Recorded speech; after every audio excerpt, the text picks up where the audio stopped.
Poor village boy saves black woman from flood. Years later, she returns as a billionaire. Subscribe for more stories.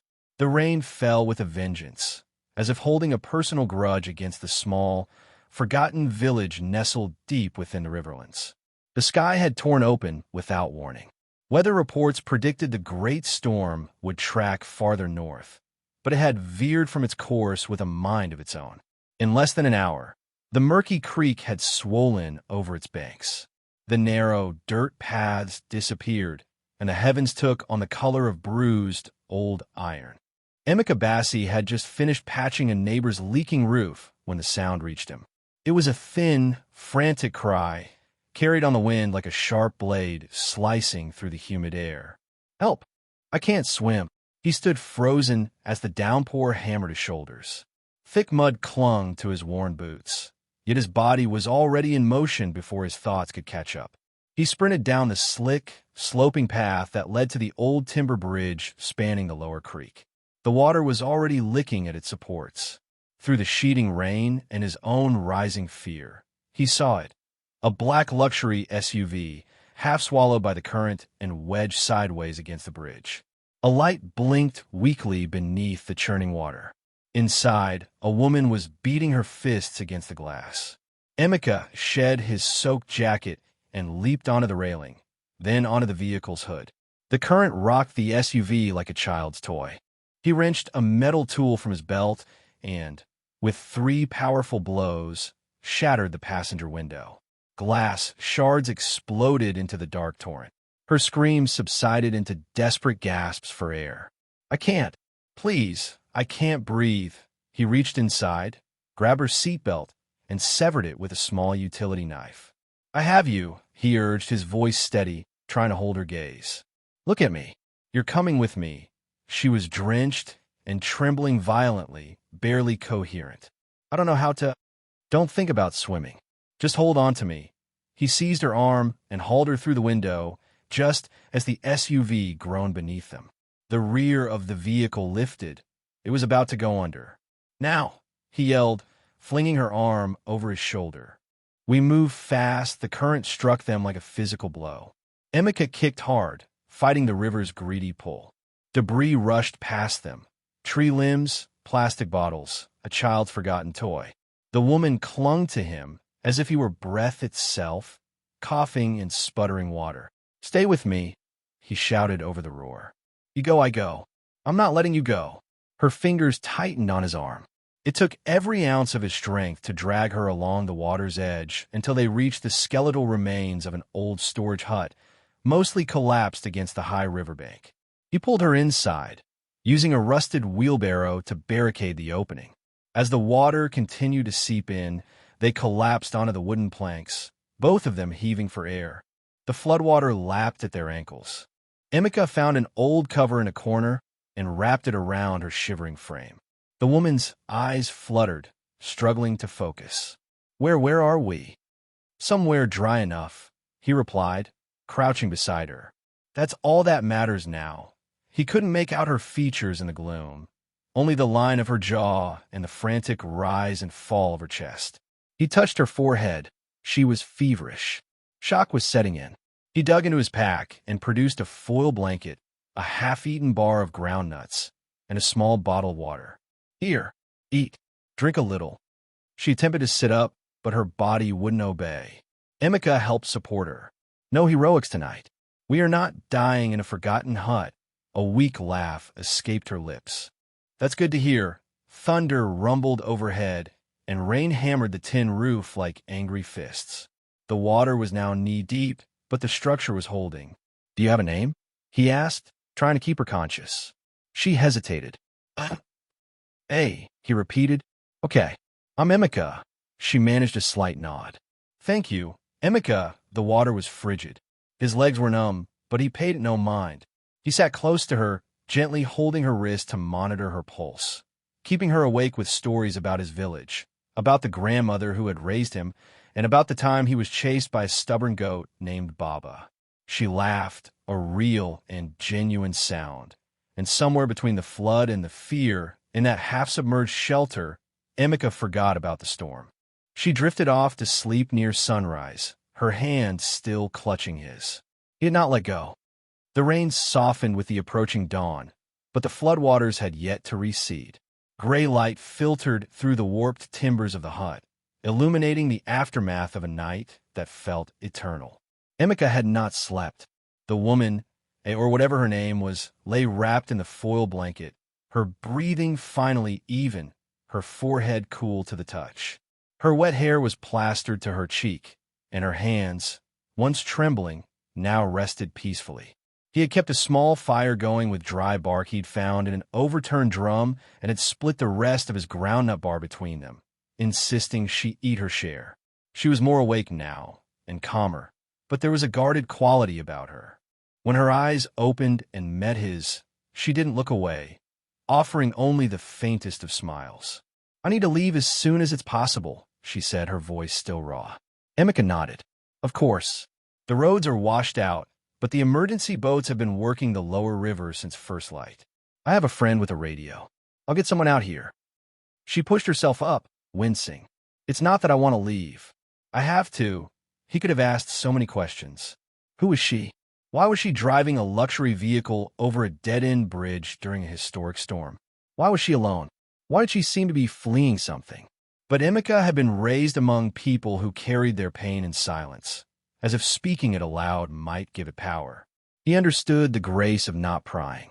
So he said nothing. Instead, he knelt and gently rolled up her trouser leg. The gash on her calf was clotted but looked angry and inflamed. He cleaned it with his bottled water, his movements careful and precise, and then bound it with gauze from his first aid kit. She watched him, silent. "You do this often?" she asked quietly. He shrugged. "Growing up out here, you learn it meant a lot of things. People included." She smiled again, a small, true thing. By late morning, a rescue boat finally motored into view. Two men in bright vests guided it toward the partially submerged hut, their voices calling out. Emeka stood and waved them in. As they helped her aboard, she paused at the edge of the boat and turned back to him. "You saved my life." Emeka opened his mouth, but no words came. He just nodded. She stepped closer, reached in her pocket, and pressed something small and cool into his palm. It was a silver coin, smooth and heavy, etched with a symbol he didn't recognize. "This will make you unforgettable," she whispered. And then she was gone. The boat pulled away, its engine churning the muddy water. Emeka stood there, the coin in his hand, a cool breeze rustling his damp clothes. He didn't even know her real name. She never once looked back. And, somehow, that stung more than he could have anticipated. 2 years went by. The village healed. The roads were repaired, and the ruined hut where Emeka had sheltered a stranger through a flood became little more than a story told by elders recalling that terrible night. For Emeka Bassi, however, it never faded. He remained in the same small house on the edge of the riverlands, where thick vines hung from the trees like ancient, tired fingers, and the hum of insects was louder than any silence. His grandmother, now mostly confined to her bed after a third stroke, relied on him for everything. He earned just enough to afford her medicine and their food by fixing generators and water pumps for his neighbors. He never spoke of the night he rescued a woman from the river. Not because the memory was painful, but because no one would understand how real it had felt, how a single night with a stranger could embed itself in his soul like a seed that refused to stop growing. Then, one Monday morning, the village's small library reopened after a quiet renovation. It was a simple, single-room building with leaning shelves and the familiar scent of old paper and damp earth. But something was different. There were new tables, a fresh coat of paint, and a humming air conditioner. And at the entrance, a small plaque read, "This library renovation was made possible by a generous grant from the Amara Okafor Foundation." Emeka barely registered the name. He was just there to return a manual on engine repair. But as he turned to leave, Mama Ifeoma, the librarian who had known him since he was a boy, called out, "Emeka, wait. You must see this." She led him to a small display in the children's section. 5 new books were propped on stands, their covers bright and inviting. It was the one in the center that made Emeka's breath catch in his throat. The Boy in the River. The cover was a watercolor painting, almost dreamlike. A boy stood waist-deep in swirling water, holding a lantern aloft as storm clouds gathered behind him. A half-submerged woman reached for his extended hand. His hand. Emeka stared at the illustration. The boy was not just any boy. It was him. The thick, unruly hair, the faint scar above his eyebrow, even the beaded necklace he'd worn since he was 10. The same weary eyes. It was his own likeness, captured on a page, turned into a story. His fingers traced the cover before he slowly opened the book to the first page. The dedication read, "Asterisk to the one who saved me. You never asked for my name, but you gave me yours. I never forgot." A.O. Asterisk Emeka sank onto a nearby stool without realizing it. He leafed through the pages. The story was told in simple prose for children, but the depth of its meaning was unmistakable. It recounted the tale of a woman who had driven too far, too fast, into a storm, of a boy with calloused hands who pulled her from a raging river, who kept her alive in the darkness, who never asked who she was, only that she survive. In the final pages, the woman tried to find him. She searched towns and cities, asking for a boy named Emeka, writing about him in her journals, painting his face from memory, but she never found him until she decided to share the story with the world. Emeka closed the book. He sat in the quiet library for nearly an hour, his mind replaying every detail of that night as if it had just occurred. Amara Okafor. He had never heard the name before, but he knew. He didn't understand how or why, but the way she had looked at him, the tremor in her voice when she'd said, "You saved my life," the way she had placed the silver coin in his hand, it all came rushing back. He reached into his wallet and pulled out the coin. He still carried it, smooth, round, carved with a wave and a star. Now, at last, it was more than a memory. It was a connection. He stood, the book still in his hand, and asked Mama Ifeoma, "Do you know who this Amara Okafor is?" She smiled, her eyes twinkling. "My child. She's a very wealthy woman. Owns a big technology company in the city, but they say she is different. She does not seek the spotlight. Very private, but always helping people." Emeka nodded slowly. He walked out of the library that day with the book held tight against his chest, the coin warm in his pocket, and the name Amara Okafor echoing in his heart like the first rumble of thunder before the sky opens up again. The rain had been falling since sunrise, a steady, gray sheet that made the world feel small and enclosed. Emeka stood under the rusted awning of the local mechanic's shop, wiping grease from his hands with a rag that had long since surrendered to the grime. He had just finished repairing a generator for one of the fishing families up the river. It was an ordinary day until it wasn't. The soft purr of an approaching engine sliced through the rhythm of the rain. Not a local vehicle. This one was sleek, expensive. Emeka turned his head. A black SUV, the same model as before, pulled into the gravel lot, its tires crunching to a halt. The windows were dark, immaculate despite the downpour. A moment passed, and then the driver's door swung open. A woman emerged, stepping out onto the wet ground. She wore a long coat, spotted with rain, over a simple dark green shirt and tailored gray trousers. She held a folded umbrella, but made no move to open it, seemingly indifferent to the rain. Her hair, longer than he remembered, was pulled back in a loose braid. Her face, more defined now, held a quiet intensity. She looked at him as if she had just seen him yesterday. And then, in the silent space between two heartbeats, she spoke. "It really is you." Emeka remained motionless. The rag fell from his hand, landing softly on the concrete. "Hey," he managed, his voice barely a whisper. A faint smile touched her lips. "Not exactly. My full name is Amara Okafor." Emeka blinked. The name felt real now, no longer just words on a book cover. She was no longer the half-drowned stranger from the dark. She was Amara Okafor, the reclusive tech billionaire. The name on library plaques and aid centers. The face behind the storybook that still sat by his bed. And she had come back. "I didn't know if you would remember me," she said softly. "How could I ever forget?" he replied, his voice low. They stood in the rain for a long moment before Emeka finally motioned toward the covered bench just inside the workshop. They sat, not quite looking at each other. "I wasn't sure I would find you," Amara said. I had no name, no location, only your face and a few hours of memory that took me months to piece together. Emeka watched her, his expression unreadable. Why now? She took a slow breath. Because I need your help, and because I owed you more than a silent thank you. He looked away, his gaze fixed on the rain dancing on the puddles. I'm launching a new initiative, she continued. A series of community-led resilience hubs in flood-prone regions. Training, supplies, technology, infrastructure, safe havens built with the people, not just for them. She paused. I want you to help lead the project here, and then come to the city to help design the national rollout. You know more about survival in these lands than any expert I could hire. Emeka shook his head. I'm not an expert. I fix pumps. I change oil. That is what I do. You saved my life, Emeka. You kept me alive with a dirty cover and a piece of groundnut cake. I have read 100-page reports from consultants that taught me less than you did in a single night. His jaw tightened. I belong here. This place, these people, they're my life.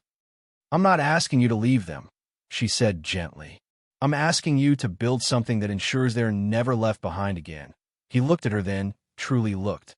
There was a fire in her eyes, not the polished gleam of publicity photos, but a raw, trembling urgency. It was a passion mixed with fear, as if she were asking not just for his expertise, but for something more profound. I thought you left, he said, the words heavy with unspoken history. That night, after they took you away, I waited. I looked for a name in the news. Anything. You just vanished. Amara's shoulders slumped. I woke up in a hospital 2 days later. I had a concussion. They said I nearly drowned. I remembered the water, your voice, the feel of your hand, but little else. I didn't even know what part of the country I'd been rescued from. It took months to trace the storm's path and narrow down where I could have been. She looked down at her hands. And when I finally did, I was afraid. Of what? That you wouldn't be the person I remembered. Or worse, that you were, and that I didn't deserve to find you again. Emeka felt something shift inside his chest, a knot of resentment that had been tightening for 2 years. It loosened just slightly. I read your book, he said. Amara smiled, a little shyly. It was the only way I knew how to call out your name without shouting. A moment of silence stretched between them. Then Emeka said, You are not what I expected, Amara Okafor. She turned to him, her eyes soft. Neither were you. A gust of wind swept through the workshop, rustling her coat. I will think about your offer, he said at last. But I make no promises. She stood. I'm not asking for promises. Then she paused, reached in her coat, and pulled out something small. A silver coin. The same design. I had another one made, she said. But the first one, the one I gave you, that was always meant for you. He looked at the coin, then at her, and for the first time in 2 years, Emeka wasn't sure where he belonged. But he knew one thing for certain. He had been seen, and something inside him, a quiet ache he had long suppressed, was beginning to stir back to life. Emeka never imagined a city could feel so cold. It wasn't the weather. The air was still thick with humidity and the scent of rain, but the glass and steel towers, the sterile echo of elevators, the hushed quiet of executive boardrooms. He had come because Amara had asked. He stayed because he had started to believe in her vision. For weeks, he worked alongside her team, designing a flood resilience program intended to empower vulnerable communities. His intimate knowledge of the land, the weather, and the rhythms of rural life proved invaluable. He found a sense of purpose in it, a feeling of being part of something larger than himself, until he saw the paper. It was late, and the office was empty. Emeka was reviewing budget proposals for the community hubs when a stray document slid from a folder stamped with the Amara Okafor Foundation logo. Astor's Project New Dawn, Flood Control Dam, Post-Incident Report, Structural Failure During Storm Event, Fatalities, 3, Families Displaced, 42, Cause, Substandard Construction Materials Star. Emeka froze. He knew that village. He had walked through its muddy ruins after the floods last year, had helped carry a child through waist-deep water. And now he was seeing Amara's name at the top of a document tied directly to the disaster. His hands began to shake. The next morning, he walked into Amara's office, the report clutched in his hand. "I need you to tell me if this is real," he said, his voice flat. She looked up from her laptop, her expression calm until her eyes fell on the paper. She scanned it, her face draining of all color. I've never seen this," she whispered. "This was not cleared by me." Emeka stared at her, his heart a stone in his chest. "It has your foundation's seal on it, I know, but this wasn't me." Later that day, she came to him, her face grim. She had dug through internal records. The project had been fast-tracked and managed by the foundation's chief operator, her former business partner, Colonel Adeyemi. He had bypassed safety protocols and falsified compliance reports to cut costs. Amara had been deliberately kept out of the loop. She sat down, visibly shaken. "I trusted him," she said, her voice hollow. Emeka was silent for a long time. When he finally spoke, his words were quiet and sharp. "If you did not know, then you were not looking." Her head snapped up. "Don't you dare say that to me. Your money paid for a dam that killed people, Amara." "I didn't know." "And that is the problem," he shot back, his own control fraying. "People died while your name was on the letterhead. You talk about caring, but where were you?" "I've spent my life trying to build something that makes things right," she cried, her voice cracking. "I built this foundation from nothing, fighting against everyone who said I was not enough. Do not you dare question my heart." Emeka shook his head, a burning pain behind his eyes. "You can matter without building an empire, Amara. You just had to stay. And you didn't." The words broke her. She recoiled as if he had struck her. Neither of them spoke again. That night, Emeka packed his bag. He left the apartment she had arranged for him, left the project, the city offices, the unfinished plans. On the kitchen table, he left a note written in pencil. Asterisk, "I cannot build on a foundation I no longer trust. I am sorry." Asterisk, he took a car to the bus park. Rain streaked the windows as the city lights blurred into a gray smear behind him, and Amara stood in the hallway of her empty apartment, holding his note, reading it over and over. For the first time in years, she had no words, only a crushing silence and the feeling of her own heart quietly breaking. The rain had returned to the village, but it was softer now, a gentle rhythm instead of a furious storm. Emeka stood in the workshop behind his grandmother's house, sanding the hull of an old canoe. His hands moved with muscle memory, but his mind was far away, caught somewhere between the city and an office filled with too many lies and too much silence. He hadn't answered Amara's calls or read her emails. He hadn't opened the parcel she'd sent the day after he left.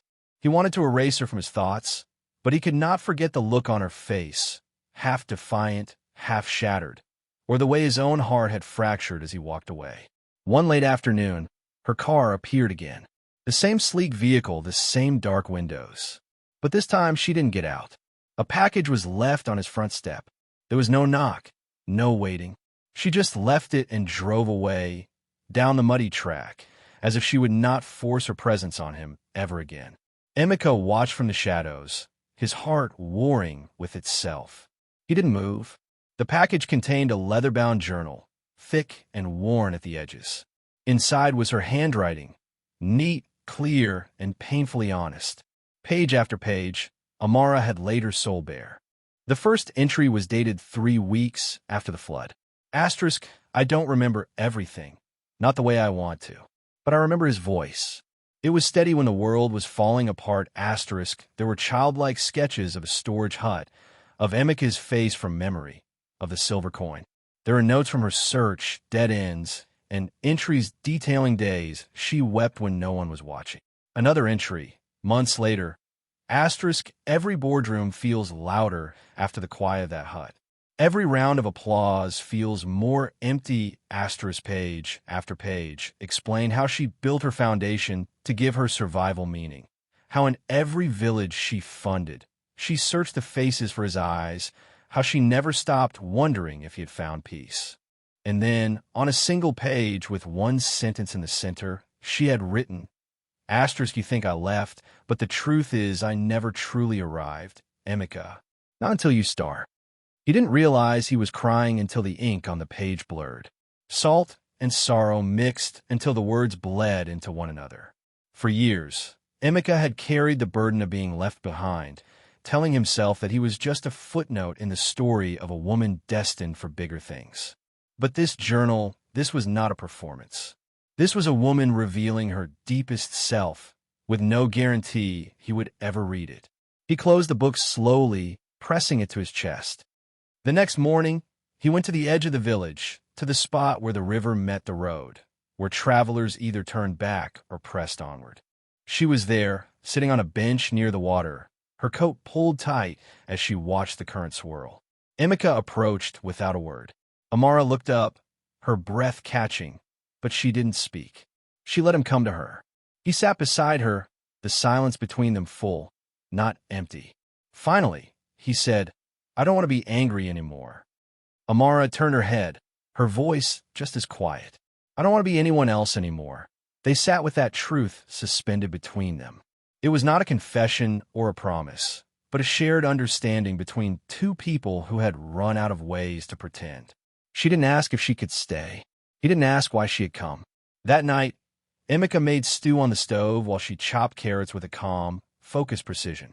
They moved around each other in the small kitchen as if they had done so 100 times, passing bowls and stirring pots in a comfortable quiet. They ate at the small table by the window, the only sounds the clinking of their spoons and the soft patter of rain outside. After dinner, they washed the dishes. Then they swept the porch. Emeka patched a leak in the roof, while Amara folded linens for the children's class the next day. In the morning, she joined the lesson, sitting cross-legged in a corner as Emeka taught the village kids how to build emergency flotation devices from empty plastic jugs and rope. One little girl with tangled hair struggled with the knots.